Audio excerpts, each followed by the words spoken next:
میں جب اس خاتون کے قریب پہنچا تو اسے پہچان کر چند لمحوں کے لیے ساکت رہ گیا۔ وہ کوئی اجنبی نہیں تھی بلکہ میری یونیورسٹی کے دنوں کی ایک پرانی شناسہ نکلی۔ برسوں بعد اسے اس حالت میں دیکھنا میرے لیے غیر متوقع تھا۔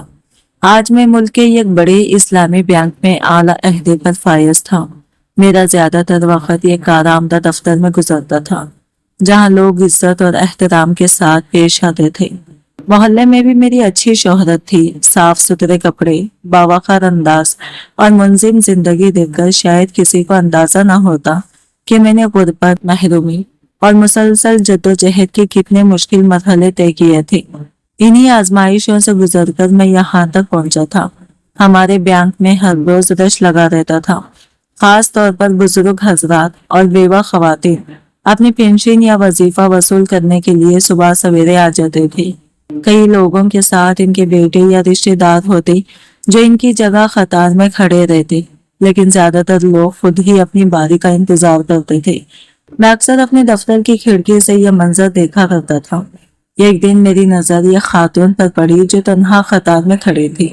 اس نے عبایا اور دوپٹے سے خود کو ڈھانپ رکھا تھا، اس لیے چہرہ صاف دکھائی نہیں دے رہا تھا۔ وہ کافی دیر سے انتظار کر رہی تھی۔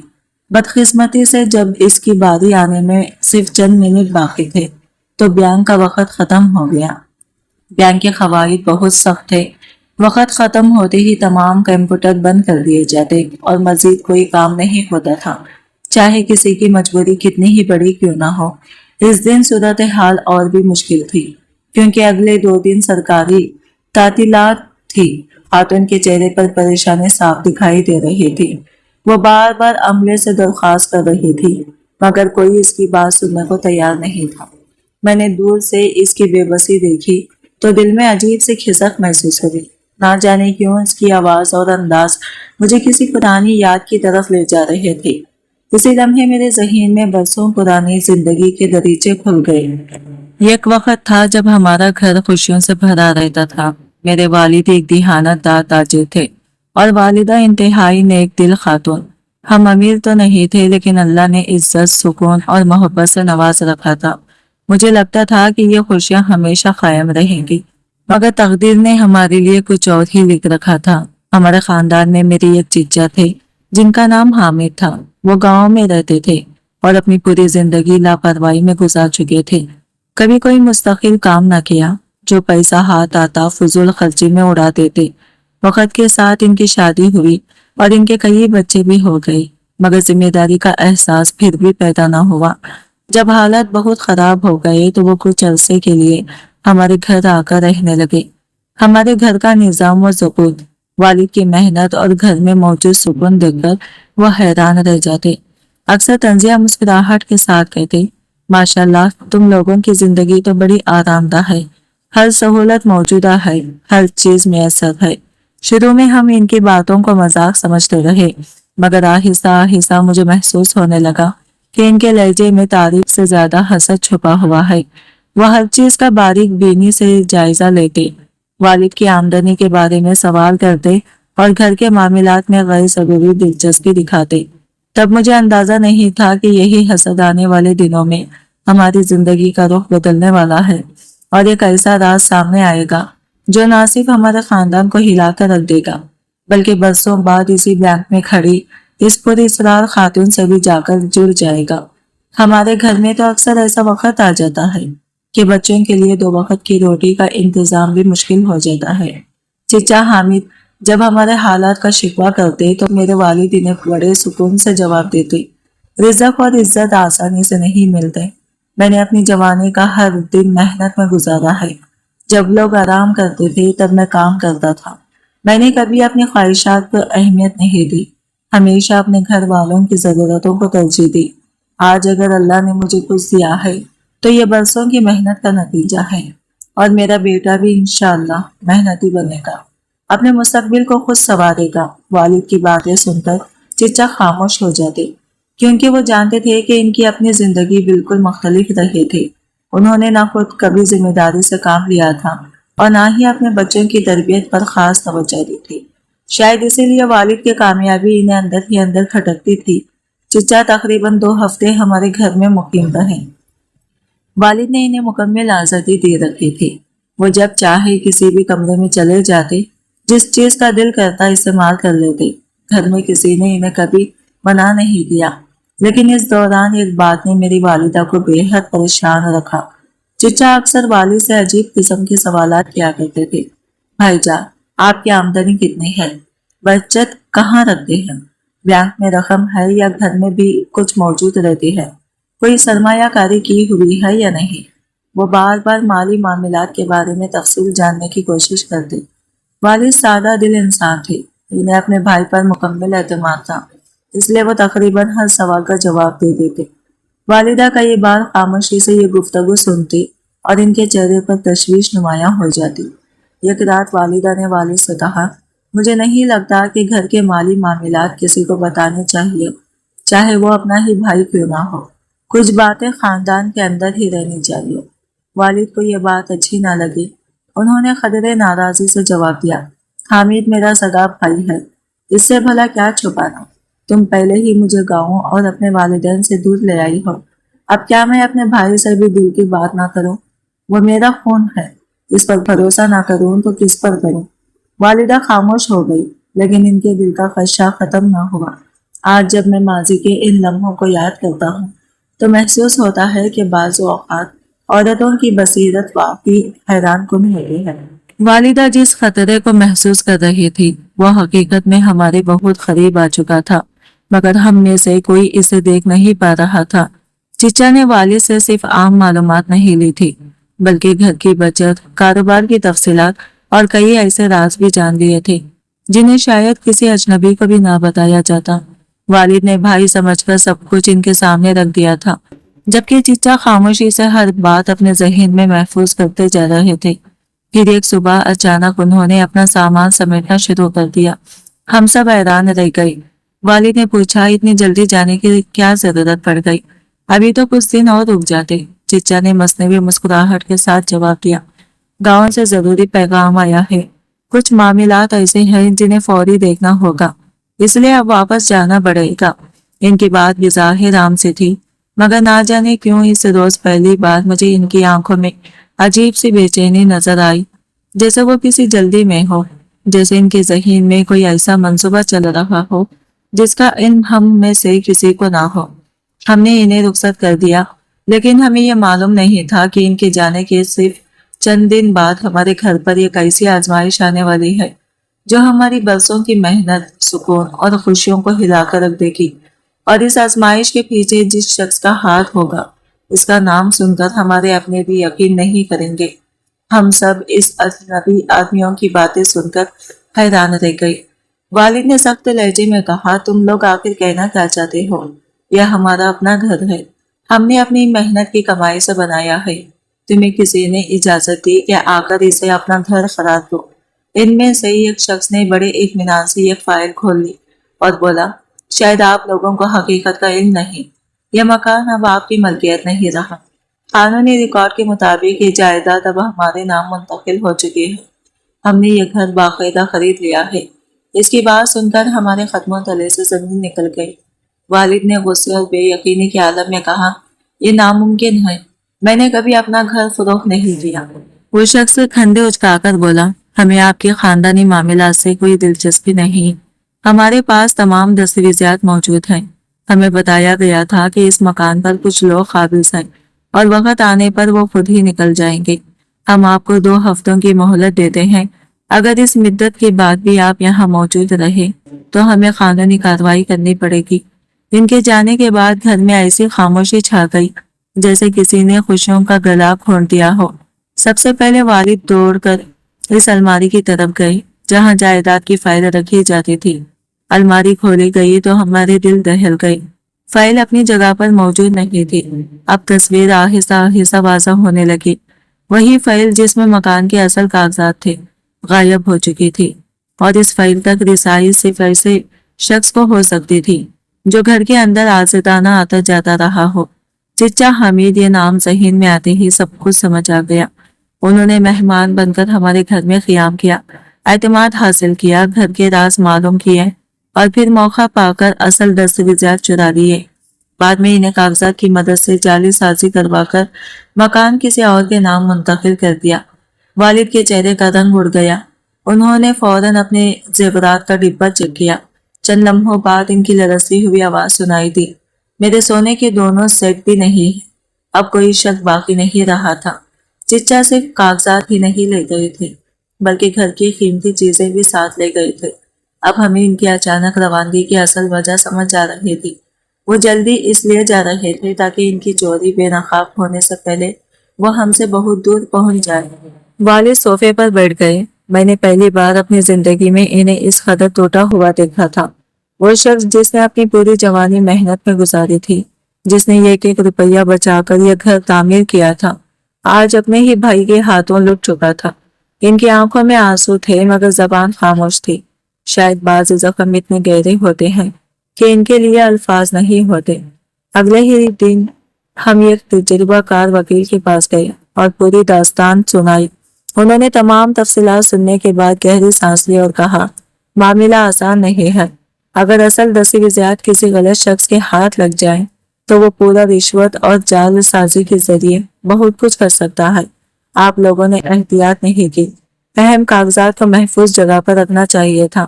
ان کی بات سن کر والد مزید خاموش ہو گئے، لیکن میں نے پہلی بار محسوس کیا کہ والدہ کی آنکھوں میں صرف دکھ نہیں تھا بلکہ ایک عجیب سا عزم بھی تھا۔ اس رات جب سب لوگ پریشانی میں ڈوبے ہوئے تھے، والدہ نے ایک ایسی بات بتائی جس نے اچانک ہمارے دلوں میں امید کی ایک نئی کرن جگا دی۔ انہوں نے کہا، شاید حامد نے سب کچھ نہیں چرایا، ایک چیز ایسی بھی ہے جس کے بارے میں اسے کبھی علم ہی نہیں تھا۔ ہم سب چونک کر ان کی طرف دیکھنے لگے اور پھر والدہ نے الماری کی ایک خفیہ خانے کا ذکر کیا جس کے بارے میں نہ چچا جانتے تھے اور نہ ہی گھر کا کوئی دوسرا فرد۔ اس خانے میں موجود چیز آنے والے دنوں میں نہ صرف ہماری دشمنوں کی پوری سازش بے نقاب کرنے والی تھی بلکہ ہمارے گھر کو واپس دلانے کی سب سے مضبوط دلیل بھی ثابت ہونے والی تھی۔ والد کی آنکھوں میں آنسو تیرنے لگے تھے۔ چند لمحے خاموش رہنے کے بعد وہ دھیمی آواز میں بولے، میں خود جا کر حامد سے بات کروں گا، شاید اسے اپنے کیے پر شرمندگی ہو جائے، شاید وہ ہماری چیزیں واپس کر دے۔ ان کی بات سنتے ہی والدہ کا صبر جواب دے گیا۔ انہوں نے فوراً کہا، جس آدمی کو اپنے صغیر بھائی کو برباد کرتے ہوئے شرم نہیں آئی، وہ اب کیا شرمندہ ہوگا؟ آپ وہاں جا کر کیا حاصل کریں گے؟ کیا وہ آپ کی بات سن کر ہمارا گھر اور سامان واپس کر دے گا؟ میں نے شروع سے آپ کو سمجھایا تھا کہ اس شخص پر اندھا اعتماد مت کریں، مگر آپ نے میری ایک نہ سنی۔ ان کی آواز کانپ رہی تھی اور آنکھوں میں برسوں کا دکھ جمع ہو چکا تھا۔ والد خاموش بیٹھے رہے، ان کے پاس کوئی جواب نہیں تھا۔ انہوں نے اپنا چہرہ دونوں ہاتھوں میں چھپا لیا، جیسے خود کو ہی اس سانے کے ذمہ دار سمجھ رہے ہو۔ والدہ کے دل میں بھی درد تھا مگر ان کا دو غصے کی صورت میں باہر آ رہا تھا۔ وہ بار بار کہتی رہی کہ حامد شروع سے لالچی اور خود غرض انسان تھا۔ جو شخص اپنی زندگی سنوارنے میں ناکام رہا وہ دوسروں کی خوشیاں کیسے برداشت کر سکتا تھا؟ دوسری طرف والد بار بار یہی کہتے کہ آخر وہ ان کا چھوٹا بھائی تھا، وہ اس پر شک کیسے کر سکتے تھے؟ مگر اب پچھتاوے کے سوا ان کے پاس کچھ باقی نہیں بچا تھا۔ اس واقعے کے بعد ہمارے گھر کا ماحول مکمل طور پر بدل گیا۔ جہاں پہلے ہنسی اور محبت کی باتیں ہوا کرتی تھی، وہاں اب خاموشی، اداسی اور تلخی نے جگہ بنا لی تھی۔ والد اور والدہ دونوں شدید ذہنی اذیت میں تھے مگر ان کے درد ایک دوسرے کے لیے زخم بنتا جا رہا تھا۔ اکثر ان کے درمیان بحث شروع ہو جاتی اور میں اور میری چھوٹی بہن ایک کونے میں بیٹھ کر خاموشی سے روتے رہتے۔ ہم بے بس تھے، نہ والد کا دکھ کم کر سکتے تھے اور نہ والدہ کی تکلیف۔ چند دنوں بعد مکان خالی کرنے کی آخری تاریخ بھی قریب آ گئی۔ اب حقیقت کو قبول کرنے کے سوا کوئی راستہ نہیں تھا۔ والد کے لیے یہ سب کسی زندہ انسان سے اس کی روح چھین لینے کے برابر تھا۔ وہ روز گھر کے مختلف حصوں میں جا کر دیر تک کھڑے رہتے، کبھی صحن کی دیواروں کو چھوتے، کبھی دروازے پر ہاتھ پھیرتے اور کبھی ان کمروں کو خاموشی سے دیکھتے جہاں ہماری بچپن کی یادیں بسی ہوئی تھی۔